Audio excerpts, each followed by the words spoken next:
My school is located just a few blocks north of here. We serve students in kindergarten through 5th grades. This year I have 282 students, 22 certified staff members, and all together with food service, custodial, para support, we're a mighty staff of about 38 people. And we very much love our school, our students and our families, and our community. My community of students and families are very special to us. The schools use a measure of free and reduced lunch to determine a lot of support and funding. 70% of my students live at or below the poverty line. So 70% of our students qualify for free or reduced lunch. And so that obviously presents some challenges for us because a lot of our students do not come to school ready to learn. And so before we can even start working on their academic growth, a lot of times we're just trying to meet basic needs. Meeting those basic needs are really important first before we can move on to academics. And we are so fortunate to have the support of Schweitzer that helps us every day meet those basic needs of our students, and then also they help us meet their academic needs. So I've been the principal at Pittman for 10 years. When I came to Pittman, there was already an established relationship between the school and Schweitzer. We had Good News Club, which is an after-school program for students that parents sign their kids up for. And I've been told that there were some events that took place, such as Schweitzer donated bicycles for students, and just some small things that were happening between the school and the church. That changed, however. My first year as the principal, Pastor Mason showed up at my door one day, unannounced. No, I'm sure this is shocking to people. No, no set up an appointment to come in. He just showed up at my door. And we just started a conversation and getting to know one another, but also Pastor Mason simply asked, "What do you need?" And it's not very often that I get asked, "What do you need?" And so I grew up in church. My father was a minister, and I've always kind of dreamed big. And so I knew some people who attended Schweitzer, and so I started thinking about our needs and the people that I knew attended Schweitzer and how maybe those could be connected. So some of the things that we talked about were tutoring support. So I did my student teaching in I've worked for Springfield Public Schools for 18 years, and the lady I did my student teaching with attended Schweitzer, and she had retired, and I thought, this is how I'm going to get her to come help at my school. So we have lots of students that, we work really hard through the school day, but they just need some extra support outside of the school day, but their parents could not afford to hire a private tutor. And so one of the things I mentioned was we could really use tutors, and I know there are retired teachers that attend your church, and it would be great if they could stay connected to the schools by tutoring students. So we talked about tutoring. At that time, I had a group of boys in my 5th grade class that, 4th and 5th grade, that once school ended were basically running the streets and getting into trouble, causing trouble. And we talked about the possibility or option of having somewhere where they could go. So Schweitzer has a gym. That would be a great thing if we could organize where kids could go and have a safe place after school.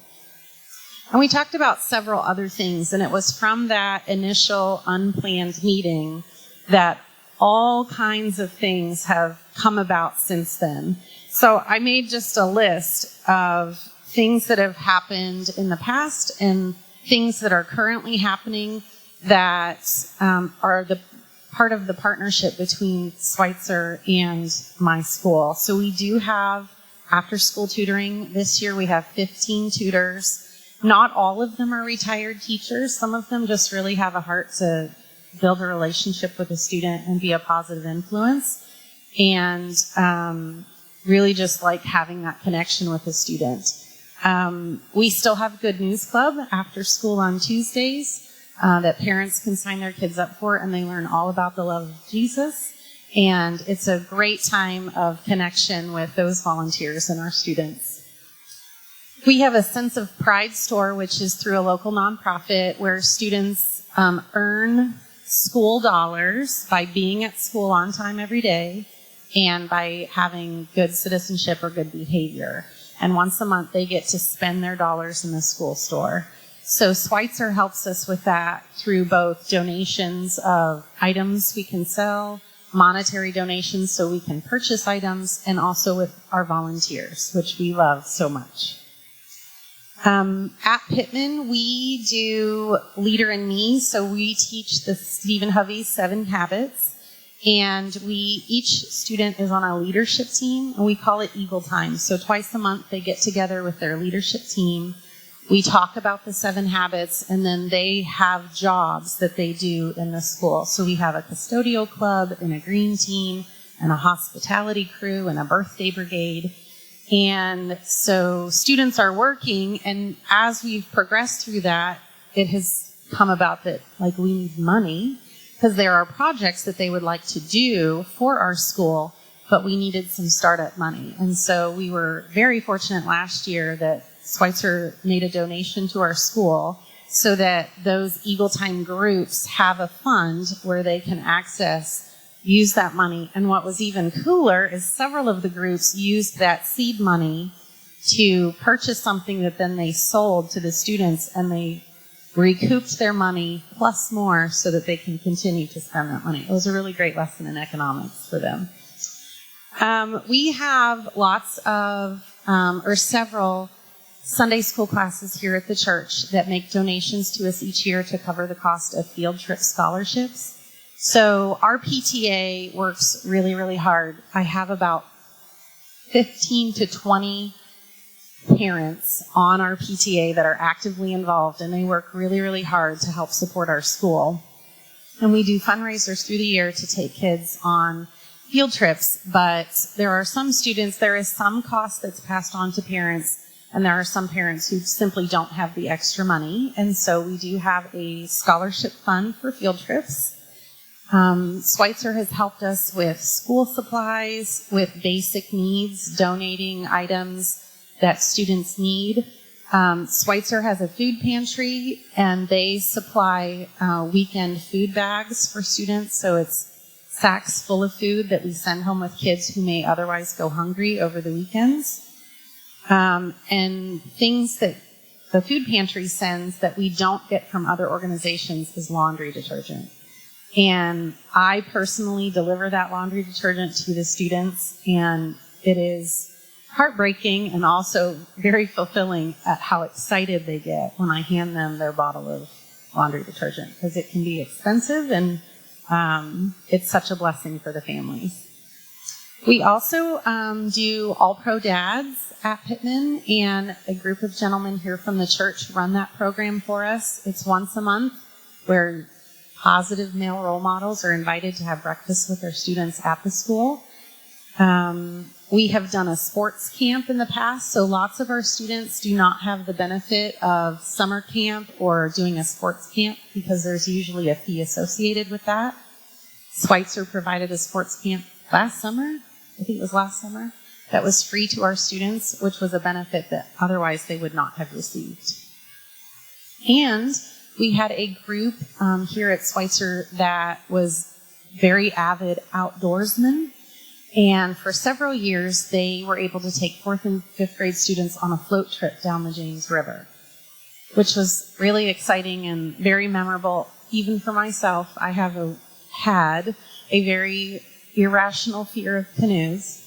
And the first 2 years, I did not participate. I met them at their meeting point halfway through the day and had lunch with them, but would not get in the canoe. But the 3rd year, I did it, and it was a lot of fun. And kids, yes, thank you. Kids still talk about it. So one of my favorite things about my job is when I see kids after they've left Pittman, often they will come back.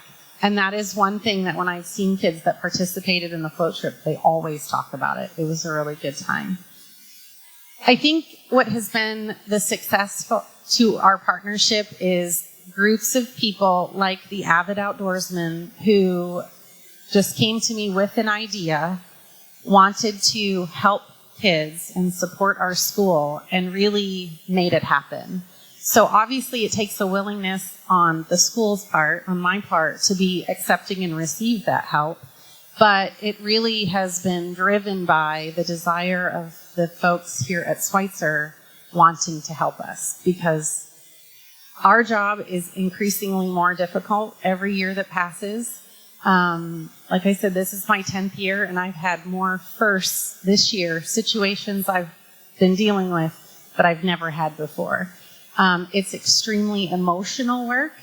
And so one suggestion I would have, regardless of your church or organization's size or income or ability to help, it's free to pray for people. And anytime I get a chance to talk to the membership at Schweitzer, that's the one thing I say we covet the most is your prayer, because we do encounter heart-wrenching situations every day, and we try to support our students the best we can. And it helps knowing that there is a group of people that is lifting us up in prayer, but also helping us meet those needs and support us in any way we can really imagine, which is so fantastic.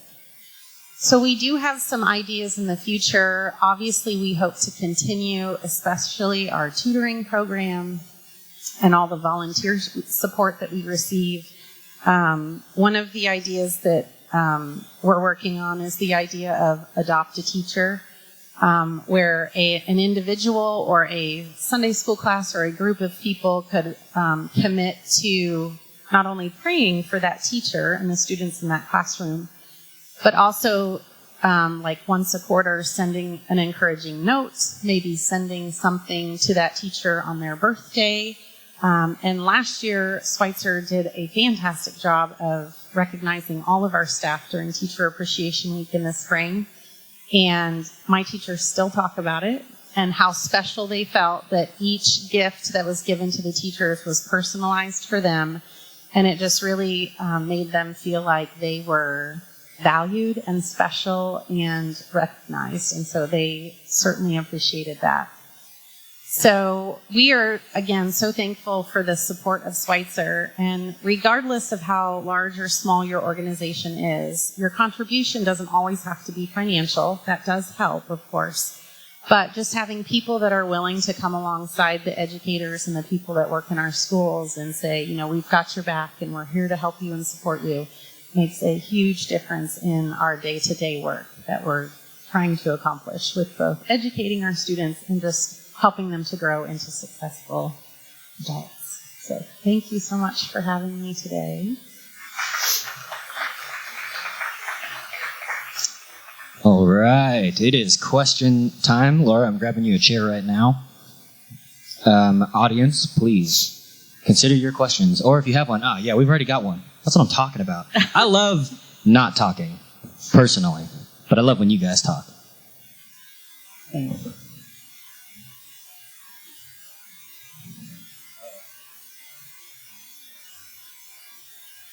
I have a question. Are you being challenged in your curriculum? Challenged how? To have teaching that you are not, you feel that it isn't beneficial to the students or it could hurt them? No, so our curriculum is driven by state standards, and each individual local school district gets to choose how they teach those standards. So we have a lot of local control over what curriculum we adopt and how it is taught. I think the thing that has changed the most in my 18-year career is and even when I was in school, it was, 95% all academics, reading, writing, science, social studies, those things. What has changed, though, is schools are now not just focusing on academics. We're teaching social emotional learning. We're teaching, finances. We're teaching lots of different things, even in elementary school, that before it was just about learn to read, learn your addition, subtraction, multiplication, and division. But now we're having, because kids don't come to us ready to learn, kindergarten now is teaching kids how to get along, how to sit on a carpet, how to keep your hands to yourself, while also teaching the alphabet and numbers and counting. So.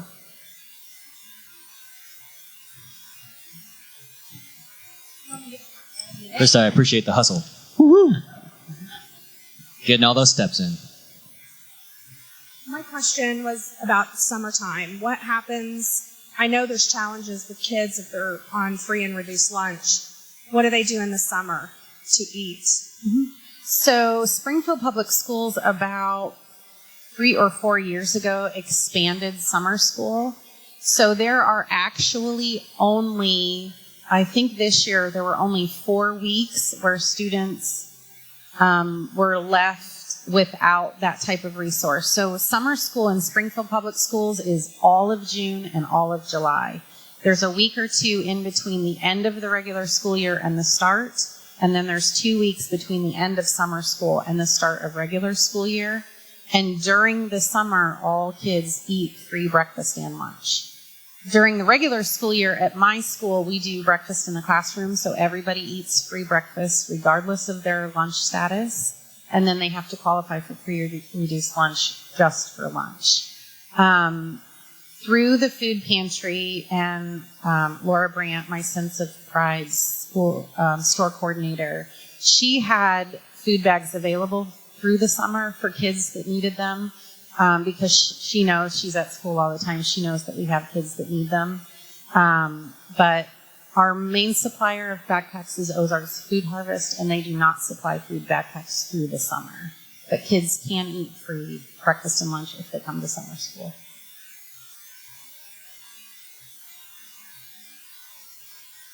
So my question is that I'm the director of a nonprofit that works directly with children in foster care. Okay. And you seem very open to having volunteers in your school and meeting the needs of the kids. So what advice do you have for me as the director of a nonprofit that goes into a lot of schools that may not be quite as open as you are, like as far as communicating with them and getting their buy-in as to why it's important that they, let us in and communicate with us? Sure. So the first thing I'll say is, I'm alone at Pittman in terms of administration. I don't have an assistant principal. I have very limited staff. It's me, right? So they're fending without me right now. So a lot of times it's not that we don't want your support. We're quite frankly very overwhelmed. So we do have in Springfield an organization, elementary principal organization, and we have our own little network of people in support. And really the best way to get the word out is come talk to me afterwards. And we share information and ideas all the time. It can be hard to get established simply because we are so overwhelmed with just the day-to-day work. But if you build a connection with one, you're going to end up building a connection with all of us because we're all really dependent on one another. So I'll be happy to talk to you afterwards and help you get connected with principals because we do want the support. It's just our job is pretty overwhelming. My question is somewhat relates to that last one. Have you received personally any feedback from working closely with a Christian church, being a public school? I personally have not received any backlash, if you will. One of the things I didn't even mention that just came to mind is we used Schweitzer's facility to host our music performances. Like when you were in elementary school and you got up and sang and had a little performance, we used Schweitzer's facility, and I didn't get any backlash from that either. Different communities are probably going to have different responses to that. We're, I guess, very fortunate in that I've never received a negative comment or complaint about our partnership with Schweitzer. I think they appreciate your support as much as you do. My question kind of follows along with that. The summer camp, how do you let your students know that Schweitzer's holding a camp, and is that a problem? It hasn't been. We just sent a flyer home through Backpack Express, and kids got to sign up and come and participate. Obviously, all of these things are optional, like Good News Club and the sports camp. It's all after school, and so it's voluntary. You know, parents aren't required to send their child to it, but we just sent a flyer through the backpack, and that's how kids and parents were notified and got signed up. And again, I didn't receive any complaints about it. That's awesome. Just so you know, Wesley Methodist does it with York Elementary, and we do the sponsor teacher thing. If you ever want ideas how that works. Thank you. My other question is, my husband just recently became a Springfield public school teacher, and he has been very concerned with how teachers are treated and cared for. How do you see nonprofit? Is there a way that nonprofits and churches can help move things to where teachers are better cared for? That's a very big question. You know, if you're on social media at all right now, there's an article making the rounds about the actual like physical abuse that teachers take almost on a daily basis in some circumstances where, again, we have students that are facing incredible challenges at home and they carry it with them to school. And oftentimes school is the place where they feel the safest and where they can let it out. And unfortunately, oftentimes that means in some type of tantrum, even to the point of like a rage. In my personal opinion, I'm a person of faith, and I understand that not all educators are, but just knowing that someone is praying for you, sending you well wishes, encouragement, all of that very much does help, especially on those really rough days. And as I told my supervisor a week ago, the rough days are outnumbering the good right now.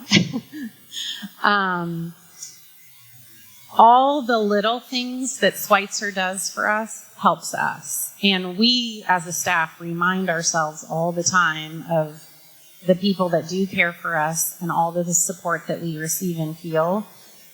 Building that relationship with the principal or even just a staff member and listening to them will give you ideas, I feel like, on how you can best help. Because every school is different and every school faces different needs.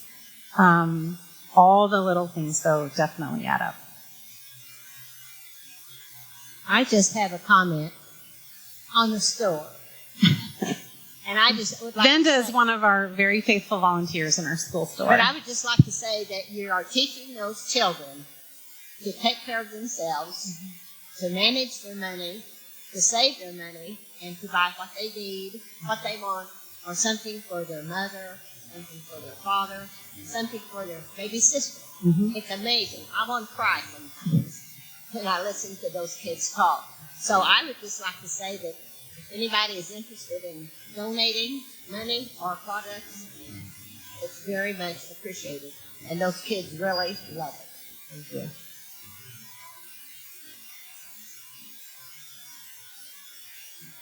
Is there any talk of using meditation in the Springfield public schools? For teachers or students? Both. Yes, right. Yes, okay. So, with social emotional learning and trying to build, one of our focus areas is building a positive school culture. So at Pittman specifically, you may not know this, there are 36 elementary schools in Springfield, and no two of them are alike. And in a lot of ways, they're extremely different, going from one school to another, even though we're all in the same city.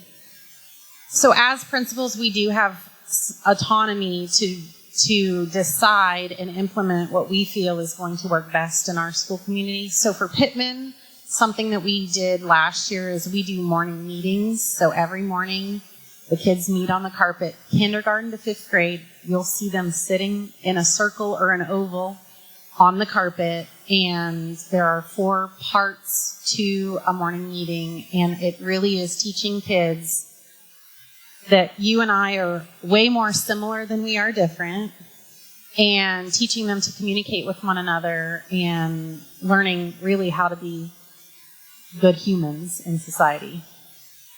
Some other schools have chosen to do mindfulness or meditation or the like. There are some of my teachers that have incorporated that into their morning meeting. We're learning a lot about conscious discipline. Becky Bailey is the author of that book and program. And so there is some mindfulness and meditation happening, I would say, in pockets. In some of my classrooms, they use some of those techniques, especially after kids get kind of wound up. Teachers will take time to, let's calm ourselves, calm our bodies and minds. And so that does happen in some pockets. You're welcome. Krista, my question is about the parents. You mentioned that, many of the kids come from challenging backgrounds. What are we doing to help the parents? Because these kids can get all this help at school, but then what do they go home to? So, at my faculty meeting just on Tuesday, we talked a lot, because I mentioned the bad days are outnumbering the good right now. And so we had to do a little self-care and talk about what we can and cannot control. What is within our realm of control and what is outside of that. And parents are outside of our realm of control. We do have resources within the larger Springfield area for parenting classes, for other things. And we send that information out, but I can't require parents to go. We talk a lot about if we could just follow the kid home, maybe things would be better. Schweitzer does Jobs for Life program, and we do send that information out to parents and try to connect them to resources, but they have to be willing to take the step and do it.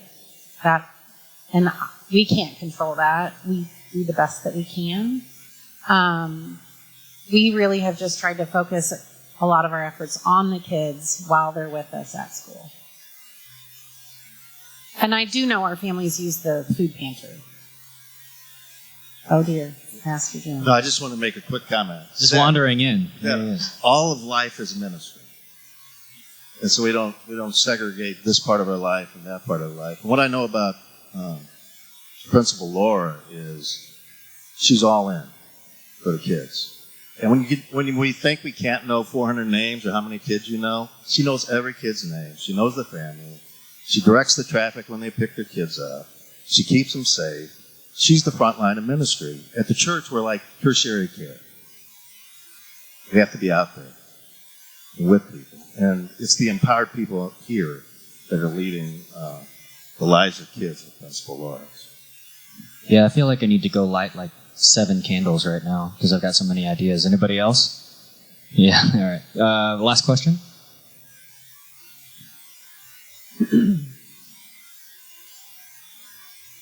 I want to thank you for the work you're doing. I love teachers. I vote for teachers. And I know that you're in a place where you have to do things that's pushed down on you that you really don't want to, but because of the money that you're going to lose. And it's so much. I mean, I just can't imagine you working. I'm sorry we don't pay you enough. And I'm sorry for some of the things you put up. I had 8 kids. And to have 30 in the room, I admire you all. And I want to thank you. And we should be praying for you daily. And we always should be voting for you having a raise. Thank you. Thank you. Great. Thank you so much. Thank you, Laura. Thank you, KJ.